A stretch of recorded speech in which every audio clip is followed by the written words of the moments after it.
엄마, 나 죽는 꼴 보고 싶어서 이래? 당장 짐 싸서 서울로 올라오라고.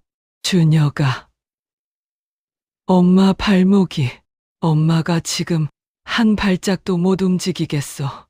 핑계 대지 마. 엄마가 안 오면 내 인생은 여기서 끝이야. 알아? 섯을 퍼런 아들의 고함이 수화기를 타고 넘어와 은실의 가슴에 비수처럼 꽂힙니다.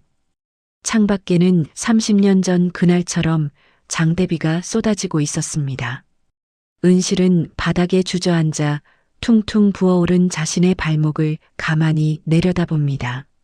문득 기억의 파편이 거센 빗줄기를 뚫고 과거의 어느 지점으로 그녀를 강렬하게 끌어당깁니다. 피냄새와 빗물 냄새가 섞여 있던 30년 전의 그날 밤입니다. 젊은 날의 은실은 갓길에 뒤집힌 트럭 아래에서 차가운 남편의 손을 잡고 울부짖고 있었습니다. 남편은 마지막 숨을 몰아쉬며 은실의 손에 낡은 자수 바늘 하나를 쥐어주었습니다. 아이들을 살려야 한다는 그 짧은 유언이 은실의 평생을 올가매는 쇠사슬이 될 줄은 그때는 몰랐습니다. 다시 현실입니다. 거실 벽면을 가득 채운 가족 사진 속에서 아들 준혁은 인자하게 웃고 있지만 방금 통화 속의 목소리는 악마보다 잔인했습니다. 은실은 구석에 밀어두었던 낡은 보따리를 다시 꺼냅니다. 자식들이 부르면 언제든 달려가기 위해 항상 쌓여있던 그 보따리입니다.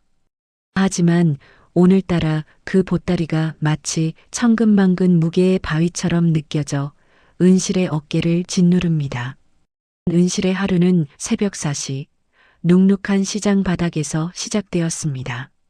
남편을 보내고 홀로 남겨진 은실이 선택할 수 있는 길은 많지 않았습니다. 손가락 끝에 지문이 다 닳아 없어질 정도로 거친 자수일을 하며 남매를 대학까지 보냈습니다.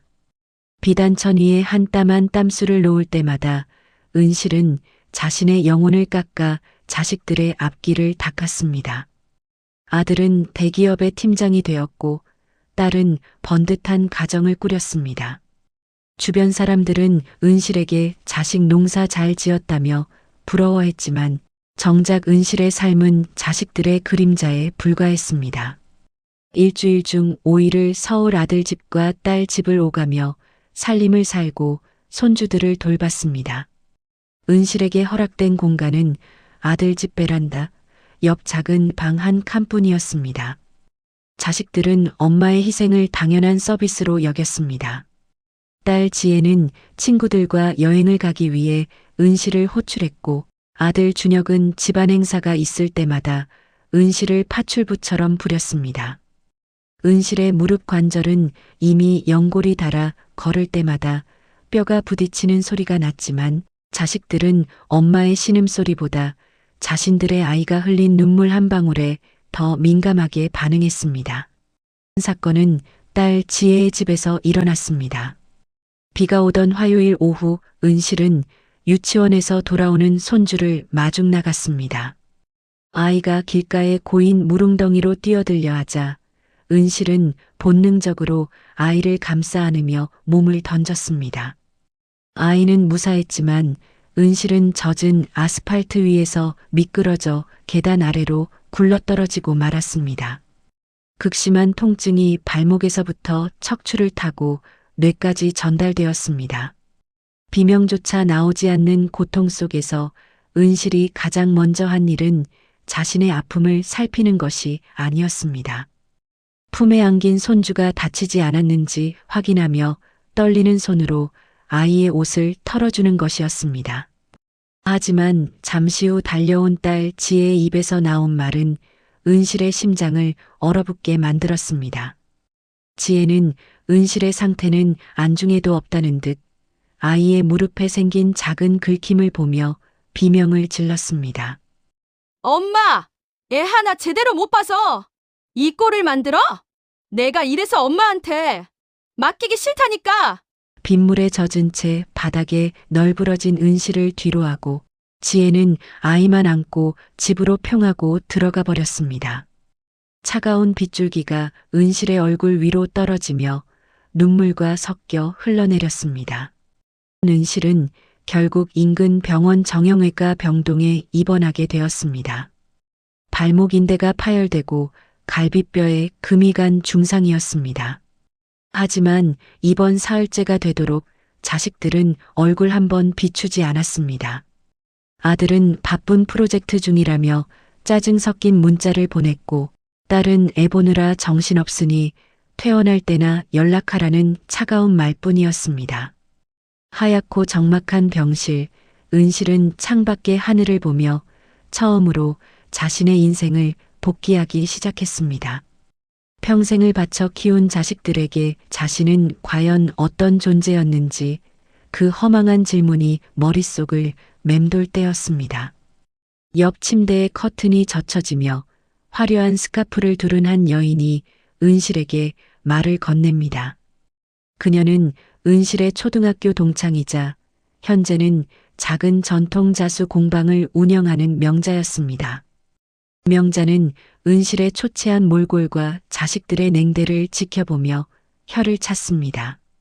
은실아, 너 아직도 이러고 사니? 내 손은 보석을 만드는 손이었어. 그런데 지금은 자식들 뒤처리나 하는 걸레가 되어버렸잖아. 명자의 날카로운 진심이 은실의 가슴을 후벼 팠습니다. 명자는 은실에게 낡은 자수틀 하나를 건네며 말했습니다. 이 바늘로 자식들 마음 수놓지 말고 내 인생을 수놓아봐. 지금 안 하면 넌 죽을 때까지 파출부로 끝날 거야. 병원에서 보낸 일주일은 은실에게는 수십 년의 세월을 건너뛰는 각성의 시간이었습니다. 명자가 가져다 준 비단천 위에 은실은 30년 만에 바늘을 꽂았습니다. 거칠어진 손마디가 떨렸지만 한 땀 한 땀수를 놓을 때마다 가슴속 깊이 응어리졌던 우라가 씻겨 내려가는 기분이었습니다. 은실은 결심했습니다. 이제는 준혁이 엄마가 아닌 박은실로 살겠다고 말입니다. 퇴원하는 날 은실은 자식들을 자신의 낡은 시골집으로 소집했습니다. 오랜만에 고향집에 모인 준혁과 지혜는 서로 바쁘다며 투덜거렸습니다. 엄마, 할 말 있으면 빨리 해. 나 서울 가야 돼. 아들의 재촉에 은실은 깊은 숨을 몰아쉰 뒤 식탁 위에 서류 한 장을 내놓았습니다. 그것은 지난 10년간 은실이 자식들을 위해 노동한 시간을 계산한 가사 노동 청구서였습니다. 자식들은 어처구니 없다는 듯 헛웃음을 터뜨렸습니다. 엄마, 지금 우리랑 장난해? 가족끼리 무슨 돈을 계산해? 하지만 은실의 눈빛은 그 어느 때보다 단호했습니다. 그래. 가족이니까 그동안은 공짜였지. 하지만 오늘부터는 아니다. 내 시간당 노동비는 2만 원이다. 그리고 앞으로 손주 돌봄은 없다. 내 자수 전시회를 위해 내 시간을 써야 하거든. 은실의 폭탄 선언에 정막이 감돌았고 자식들의 얼굴은 경악으로 물들었습니다. 엄마, 정말 실망이야. 돈 때문에 자식 천륜을 끊겠다는 거야? 돈 때문이 아니라 내 인생을 찾겠다는 거다. 이제 내 엄마는 없어. 그래? 그럼 마음대로 해보라고. 엄마 없이 우리가 못 살 줄 알아? 은실의 선언은 평온하던 가족이라는 호수에 던져진 거대한 바위였습니다.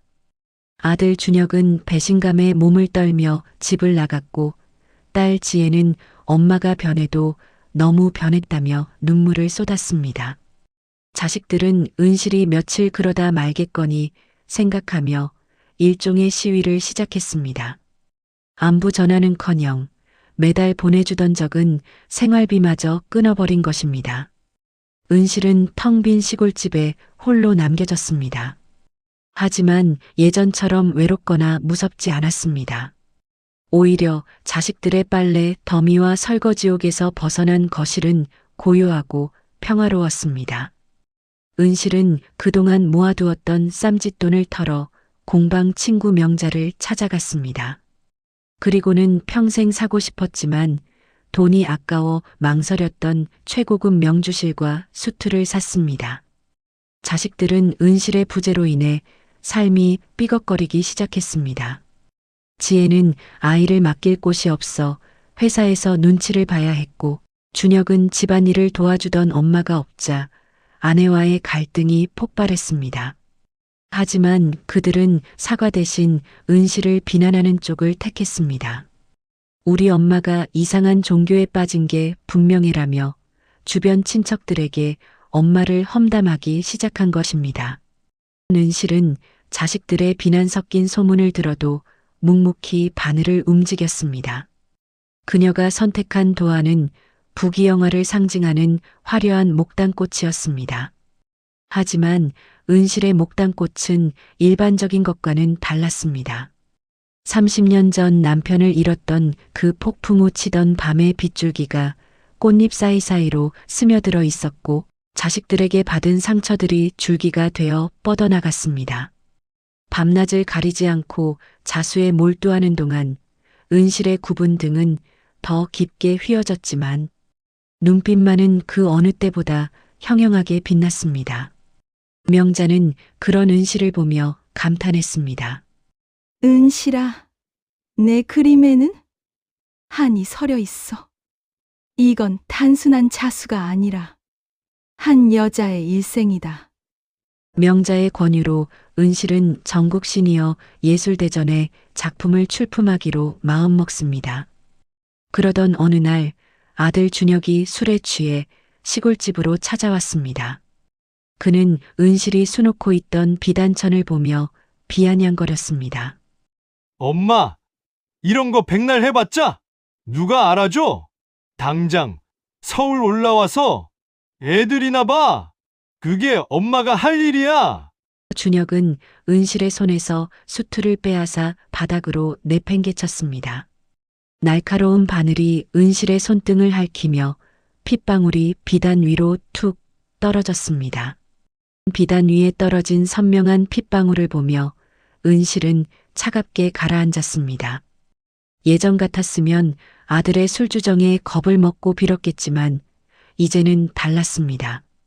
은실은 바닥에 떨어진 수트를 소중히 들어 올린 뒤 아들의 뺨을 매섭게 내리쳤습니다. 30평생 처음으로 자식에게 휘두른 매였습니다. 준혁은 당황한 듯 멍하니 은실을 바라보았습니다.